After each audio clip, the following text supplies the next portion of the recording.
Okay, some other really important identities are Pythagorean identities. So I'm going to just draw here again my unit circle. Okay, so if I have this circle and I have some point on it, which is x comma y, and remember we just reviewed that what that means is that if this angle is little x, x here is cosine of little x, and y is sine of little x. Okay, and we derived that by working in the first quadrant, but that's true everywhere. Those are the definitions. Okay. Well, if I wanted to get an equation that described the unit circle, I'm just going to observe that if I drop a perpendicular to the x-axis, then I know that this side of my triangle is the absolute value of x. This side is the absolute value of y. Now, because this point happens to be in quadrant 2, I can see that y is positive, so I could just write y. I'm purposely labeling both of them with an absolute value here, because that way, no matter what quadrant I'm in, I could get a triangle like this whose legs had length absolute value of x and absolute value of y. And the hypotenuse is just the radius of a unit circle, so that's just 1. So if I then apply the Pythagorean theorem, I get the absolute value of x squared, and this is big X, not the angle, but the capital X, plus the absolute value of y squared is equal to 1 squared. Now when I square something, that makes it non-negative, so that's going to mean that we don't need to write the absolute value anymore. Same thing here, and of course 1 squared is just 1. So the equation of this unit circle is capital X squared plus capital Y squared is equal to 1. Now, since capital X is just cosine of x, cosine of little x, the angle, that's cosine of x squared plus y is sine of little x squared equals 1. That's my main Pythagorean identity. I usually will write it as cosine squared x plus sine squared x equals 1, just because it's really easy to get sloppy with these parentheses, and then that makes it look like you're squaring the angle instead of squaring the trig function. Okay. So that's my Pythagorean identity. That's an absolute must know. Okay. I would say tangent equals sine over cosine, and cosine squared plus sine squared equals 1 are the two most important identities that you will learn this semester and that you will have going forward throughout the rest of your academic career. Okay? They are huge. Okay. But if you hear that and you say, okay, I'm going to make 2 flashcards and I'm going to know 2 identities. She said these are the most important. Well, that's not going to help very much, because while they are important, you need to have a working knowledge of them, which means you need to be able to manipulate them in various ways. Now, here is one example where I can show you why identities can actually be useful. I said very often that payoff comes in calculus, when you want to do calculus things. Of course, you don't know what calculus things are yet, so can't give you an example of that. But let's suppose I wanted to do just an algebra thing. I wanted to take the square root of something. Let's say I wanted to take the square root of 1 minus cosine squared. Well, if I have a working knowledge of this, I can recognize that 1 and cosine squared show up in this identity, and I can see that if I were to solve for sine squared x by just subtracting that cosine squared over, I would get 1 minus cosine squared x. Ooh, I could rewrite this as the square root of sine squared x. And just to remind you, that means the square root of sine of x, the quantity, squared. Very nice. This looks a whole lot easier than that. Having the option to write it this way makes it a lot easier to do. Now, I do need to warn you, this is not just sine x. This is the absolute value of sine x. The reason is I know that square roots can never spit out a negative number. On the other hand, I know that sine sometimes does spit out a negative number. So if I square something, if I'd started with something negative, and I square it and then take the square root, I'm not going to get that same thing back, but I will always get its absolute value. So that does make things a little bit simpler to be able to write things that way. Okay. Now, that's one way that I can manipulate this identity. But if I think about it, my trig functions kind of come in pairs. Sine and cosine go together because they're the two that I don't write as a fraction. They don't have anything in the denominator. But if I look at all of the others get written as fractions. So I've got tangent of x. I can write that as sine of x over cosine of x. And cotangent of x, I can write that as cosine of x over sine of x. These are our quotient identities. Well, secant of x, its very definition is that it's the fraction 1 over cosine of x, and cosecant of x is the fraction 1 over sine of x. So these two functions kind of go together. They have something in common. They both have a cosine in the denominator. Now, one thing that meant is when we were graphing things, that meant they were undefined at the same place. So if you remember, tangent and secant have their vertical asymptotes at the same place. Same thing for cotangent and cosecant. They're both undefined when sine is equal to 0. But another way I can take advantage of that is if I start with this basic identity. There are actually 3 Pythagorean identities. This one gives me a relationship between sine and cosine. There's also one that gives me a relationship between tangent and secant. What I'm going to do is take this equation and I'm going to divide both sides. Now that means I'm dividing each term on both sides by cosine squared of x. That's introducing cosines in the denominator, and because the numerators were all squared, I made sure that the denominator was too.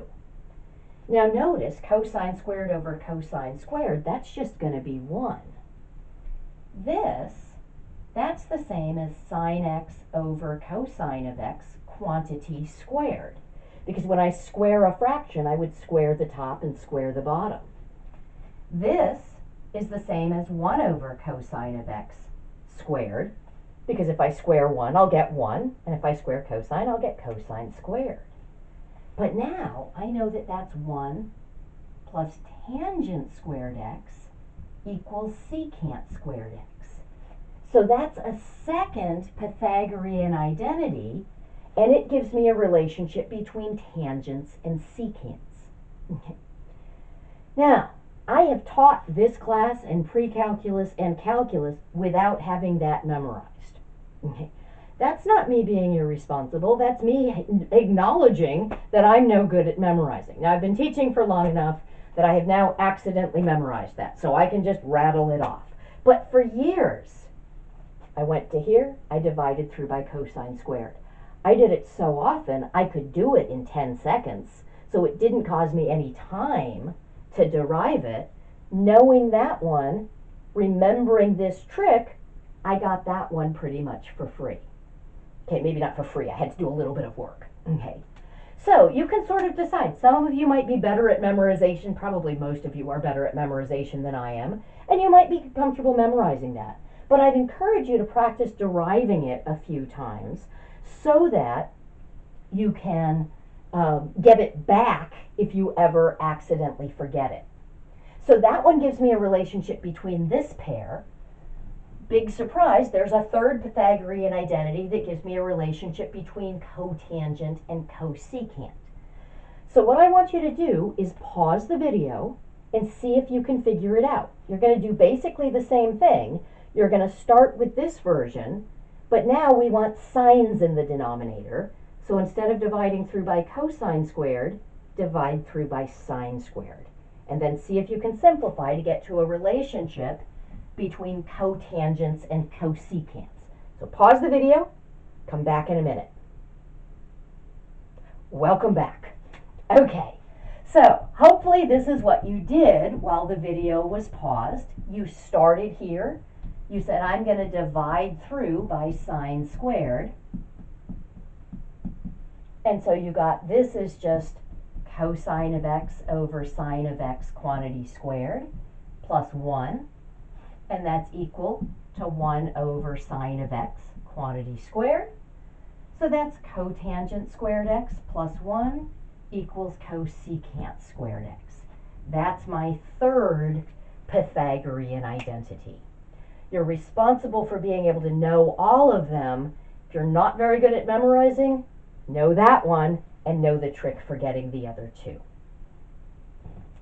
Okay, the last identities that I want to review are the even-odd identities. Remember, whether a function is even or odd tells me what happens when I plug in the opposite input. So here, even, odd identities.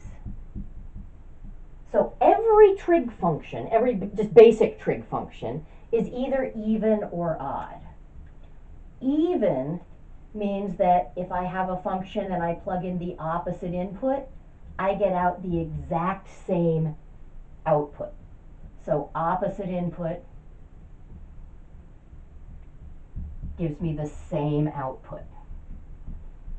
And if you remember, we call that an even function because even power functions like x squared have that property. If I take 2 or negative 2 and I square it, I get 4 either way.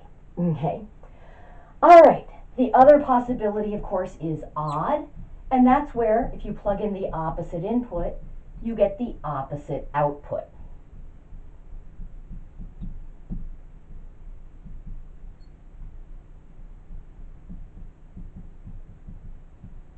Now, graphically, something that's even, the graph is going to be symmetric about the y-axis. And something that's odd, the graph is going to have rotational symmetry, so that if you flip it upside down, it looks the same.